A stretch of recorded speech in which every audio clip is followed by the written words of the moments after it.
All right, here we have the 3-gallon starter kit.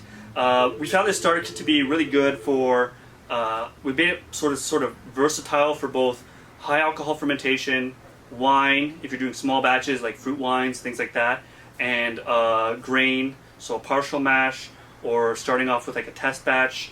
This is what we sort of came up with as a really good all-in-one thing that can be used for now as well as for future, and it's a good starting point.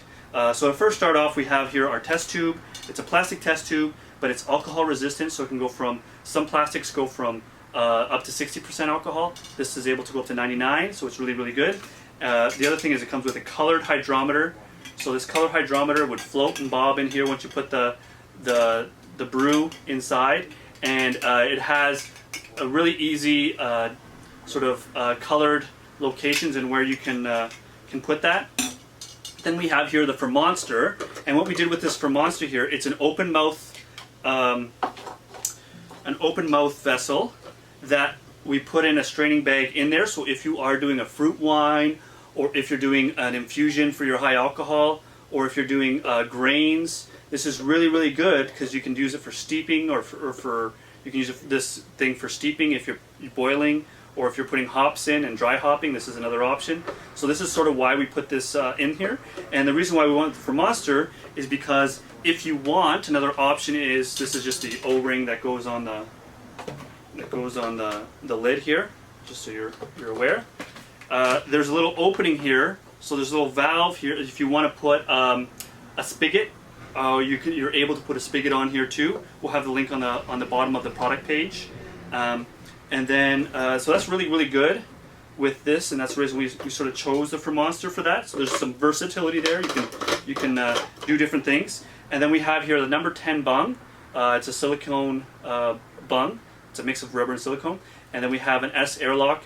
Sometimes you'll get the 3-piece airlock. Don't worry, it works the same. You just add water up to the line that's indicated, and it just depends what's available. But either way, you're going to get an airlock, and you just put it on top. So that allows you to have this as a fermentation vessel, and it's really good because you can have, if you want oak or something in that straining bag, it's really good for test batches. And then it comes, what we also added was a spoon, because it's always good to have a stirring spoon, either to stir this one here or to stir upside down this one here. Okay, so that's sort of what we came up with for that.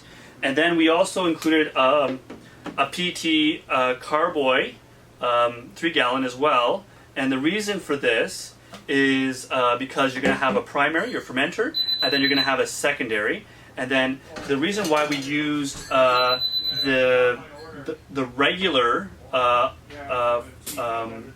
auto siphon is because you can then use it for a 5-gallon carboy. You can also use it for a 6-gallon carboy. So you have different variations, and how this would work is you would gravity fed, so this would go, for example, on the bottom. It'll probably be off camera now, and you can put this in here, for example, and then we have and then this would go into the carboy, and this allows you to this clip allows you to move it up and down depending on how much sediment is here. So you can move this up and down, and then once this is, of course, this would be filled with liquid, you would just simply lift up and down, and then the gravity would, you might have to do it maybe a couple times, and then the pump would then bring it down into gravity fed into the carboy, which is right here. I'll bring it on screen just so you can see it. So it would go down onto here and then would fill. And then, of course, it would then, you could do the same thing with this into bottles, and the same sort of thing where you're able to control how much sediment is in there. So this is really, really good. And the good thing about this as well is, so we have our, let me just get this put in there.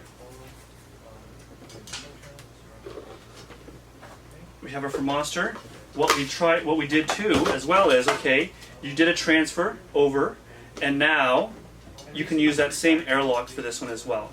So the only thing that if you wanted an add-on was another number 10 and an S airlock, so that way you can always have something fermenting and always something in secondary or storage in here. So then from there you would go into bottling, And that would be that. Let me just put this to the side here. And then we have here a Septox, which is our cleaning solution.